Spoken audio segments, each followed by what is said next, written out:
What's up, guys? Today we're going to be talking about why the Gunlance is the absolute best weapon in the game. I'm also going to be doing a little quick tutorial on how to really play the Gunlance effectively, since it is a really mechanic heavy weapon. So without further ado, we're going to jump right in with some easy combos and other things. So just right here, broadcasting the guard thrust and the shelling. These are two really important aspects of the game, the quick reload and the overhead smash. Those are all really important combos to master. The rising slash is one of the quickest ways to get into the overhead smash, as well as the thrust. So another thing I wanted to show off was the backstep. The backstep is what's really going to get you out of harm's reach majority of the time if you decide that maybe you're just going to swing for the air. And in order to achieve that back step, you're going to want to hold back after an attack animation, press A, and it'll give you a much further modified back step. Yes. But yeah, this is one of the highest DPS weapons in the game, and there's no way that you can convince me otherwise. The consistent amounts of damage that you can do, even with a greatsword, and I play the greatsword as well, is just phenomenal. The overhead smash usually hits for about 70 to 100. And the burst fire itself, if you're running like the Royal Burst, which is the pink Raytheon with capacity boost, which is of course what you're supposed to do, and maxed artillery, you're going to be hitting a really good amount. So as you can see here, reload, and reloading is important, by the way. So rising slash into overhead smash, burst fire. So yeah, calculate all that damage. Another thing that's really important to know is that to continue your combos, you're going to have to shell. Otherwise, you're just going to do 3 hits and then you're going to be left open. Other than if you're going to just do the guard thrust. So yeah, hit it 3 times and you could basically have endless amounts of combos if you stagger a monster. And this comes in handy when you're fighting monsters that are in a pitfall trap, or they're in a shock trap, or any type of real disability that you can put on them. I'll talk a little bit about the way I run it. Of course, as you can see, I run Ergon protection, which is 3 pieces from the Ergon, and I also run the capacity boost, so it's going to be high metal coil with the beta, and that's what gives me capacity boost to get that extra shell. Instead of hitting for 5 on my royal burst, I always hit for 6. One of the really important things about the Gunlance itself is the fact that you can block. That's actually the main reason I play the Gunlance, is the ultimate defense. You're really tanky, and it's really helpful for teams if you do plop on the Challenger Mantle. I always run it with at least guard level 3, because most attacks will make you get pushed back, and if you get pushed back, you get put out of position, you lose a lot of stamina, and you lose a lot of health. With guard level 3, it's like a mediocre way of really getting your defense, but you're also able to spec in different areas so that you can also deal some really awesome DPS. Maximum might is really good because you don't use too much stamina. You sit there and block. That's one of the main reasons I want Ergon protection. You can actually block that blow from the Elder Dragons, and being able to block is, I don't know, it's definitely the best thing in the game. If you can block and deal damage, why not, right?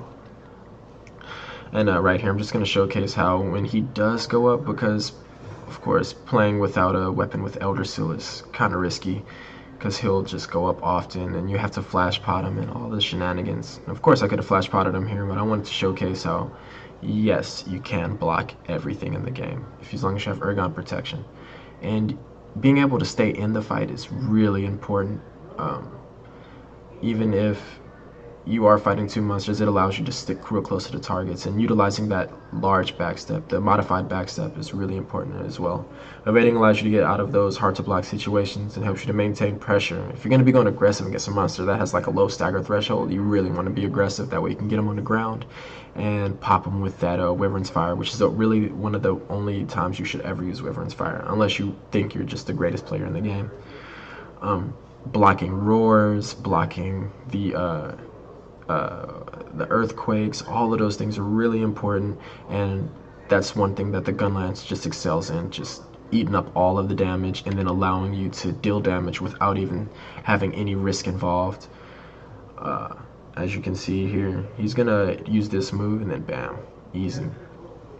So, of course, this is the Great Jagras. Yes, I know it is a weaker monster for the people that do play the game, but I just wanted to showcase how quickly and how effectively being aggressive against a monster is. Yes, it does have low health, but using the worm stake, which is not something that I recommend often, but using that's how you're gonna trip up all your monsters. You're gonna hit them in the legs with it, and then boom, done. But for me personally, I like to aim for the head. It deals the most damage, and it really gets the job done, honestly. The combo itself, the overhead smash into full burst, into wide sweep, into quick reload, is where you're going to get majority of your really awesome consistent damage from. And this is a combo that you can just continuously run over and over and over again. And you don't start losing damage on your shells until you hit yellow sharpness.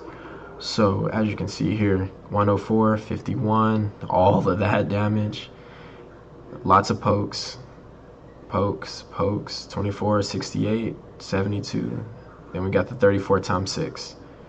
And as you can see, boom, it goes down to 24. So you drop 10 points in damage on each one.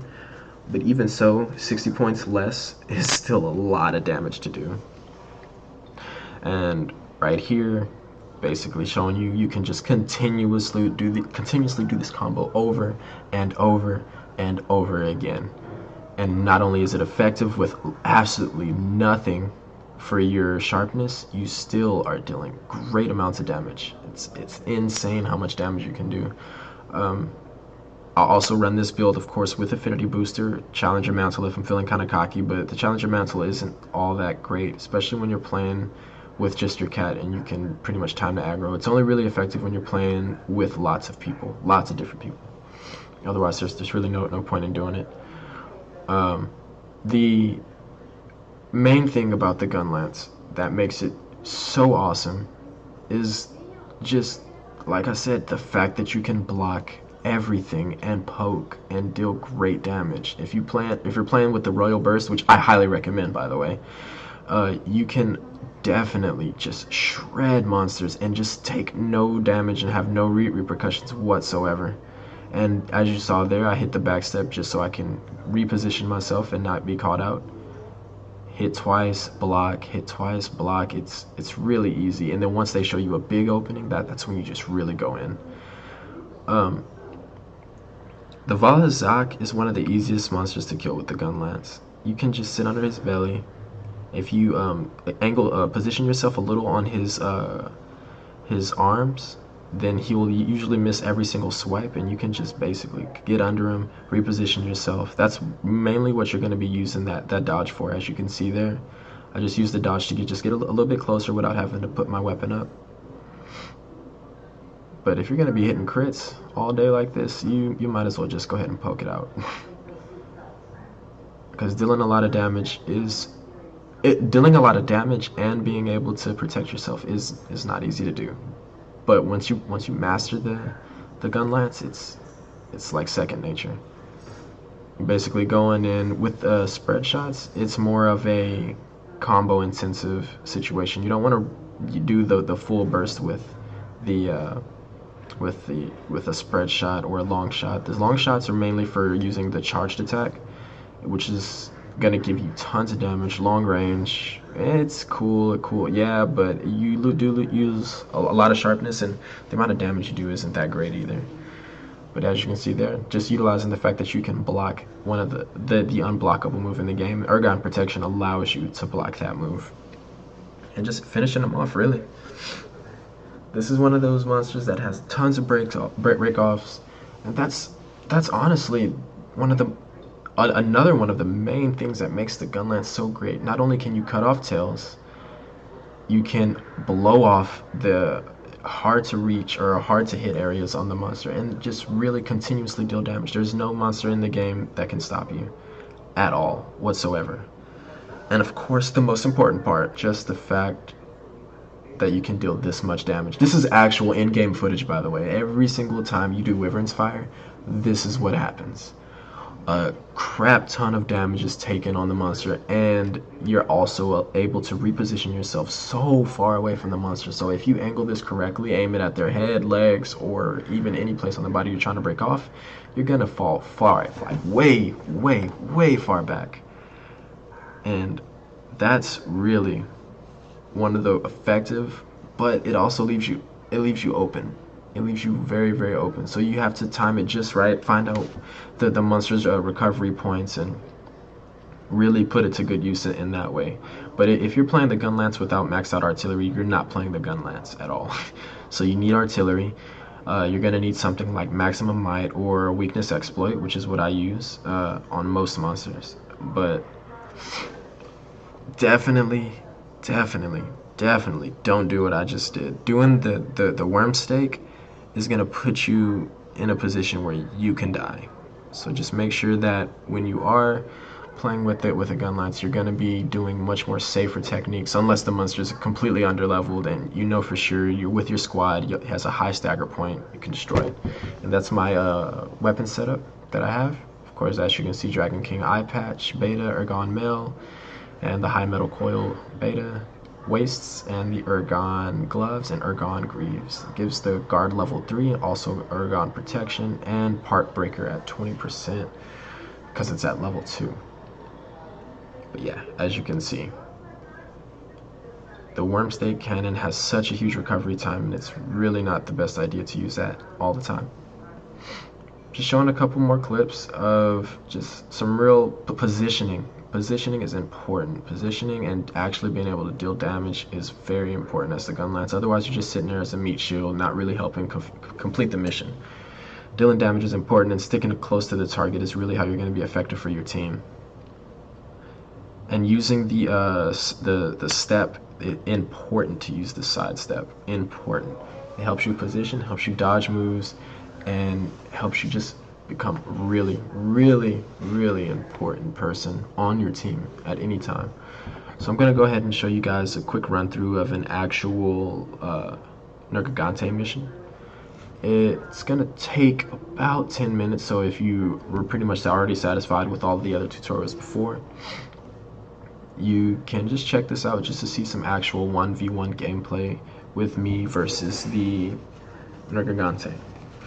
Oh, and a quick note. One of the absolute main things that's important about the Gunlance is mastering the quick reload when you can use it and when to use it. Because you can quick reload while your weapon is already loaded, if you quick reload and decide to do a charging, you can basically shortcut out of the quick reload into the overhead smash. So if you quick reload and press Y and B, you will smack down, and after you press B again, you will pop the royal the full burst, and the full burst will deal tons of damage, and it'll for monsters with like a low stagger threshold, that's just amazing. Other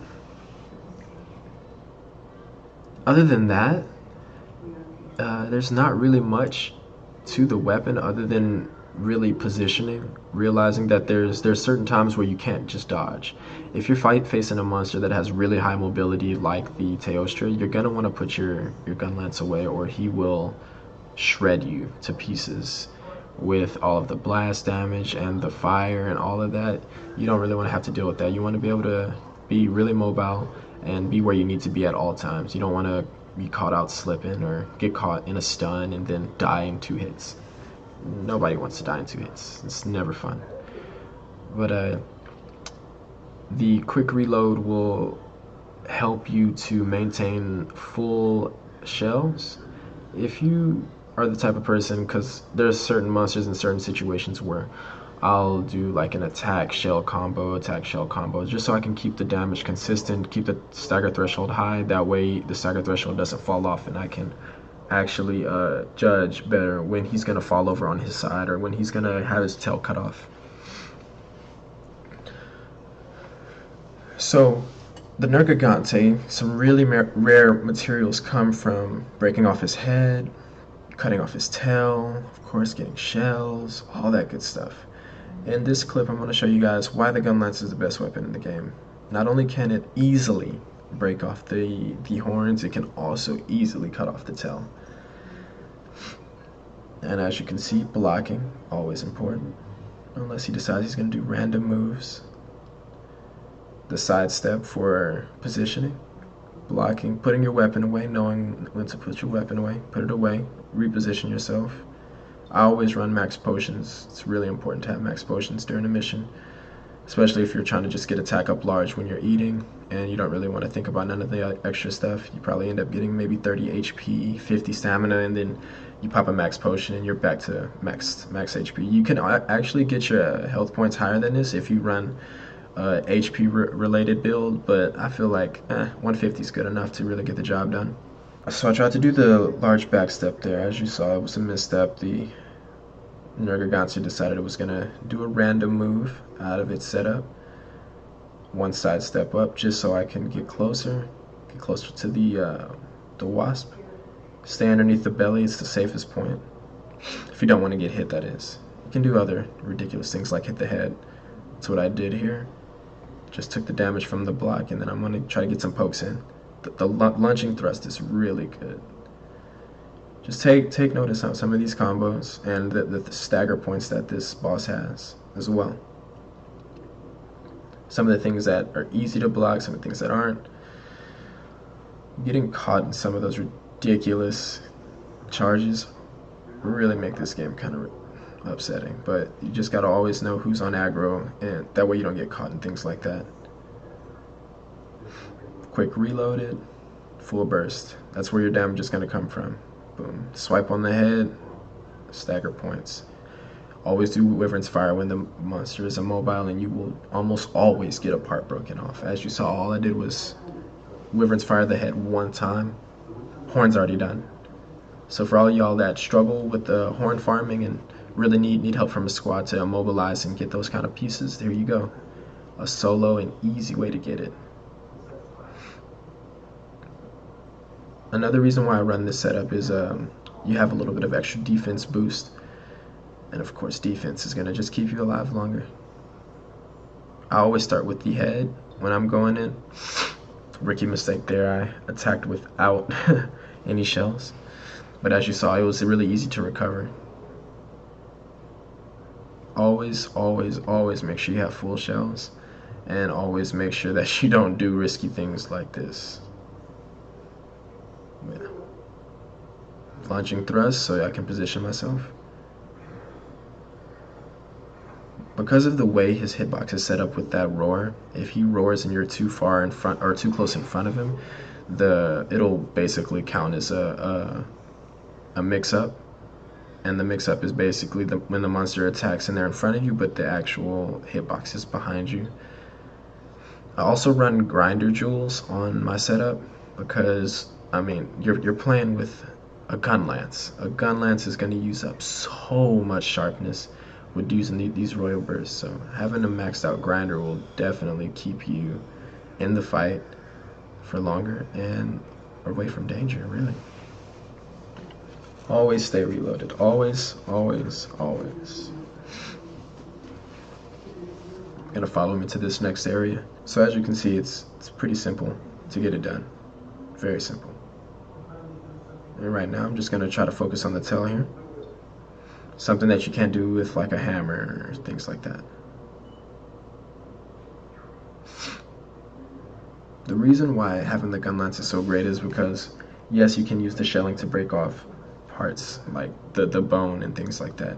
And yes, you can do that with other weapons, but with a Gunlance, you will never bounce off when you're shelling. Especially if you use an overhead smash, you'll never bounce off. And being able to block all these other things that you need, like earplugs for and stuff, really makes fighting this monster so much easier.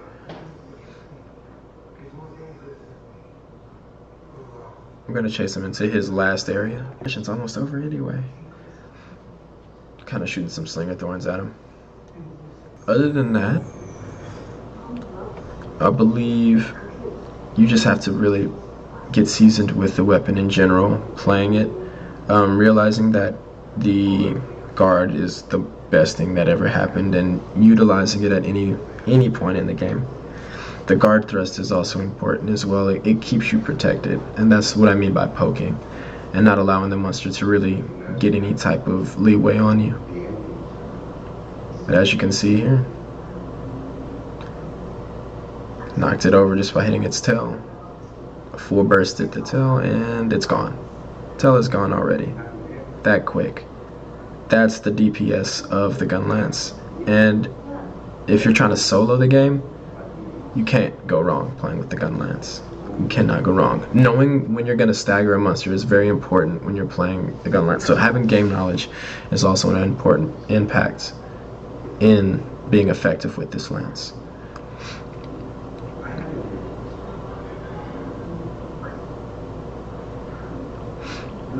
And just finishing strong here. Even if you don't have your weapon out, knowing your positioning is paramount to being effective, regardless of the weapon you use. And knowing when to block is important. So as you can see, almost his entire body is blacked out, meaning I'll bounce off regardless, because of course I'm probably running either blue or green. So you just walk underneath him, hit the soft spot, easy. Keep your stamina up. Walking while you're blocking will keep your stamina up, because if you sit there and don't move while you block, your stamina will decrease, and that's when you get hit, and that's when you get knocked out of your guard. The step also cancels out the attack animation and allows you to block faster, which is what will keep you in the fight longer. And just like that, a full burst for the finish. Thanks for watching, guys. Hope I really helped out anybody who is thinking of using the Gunlance or who doubt the actual DPS of the Gunlance. But if you like what you see, go ahead and hit that subscribe button. Leave a comment if you think you could do it better, or if you think I could, if I missed anything. And yeah, take it easy, guys. Peace.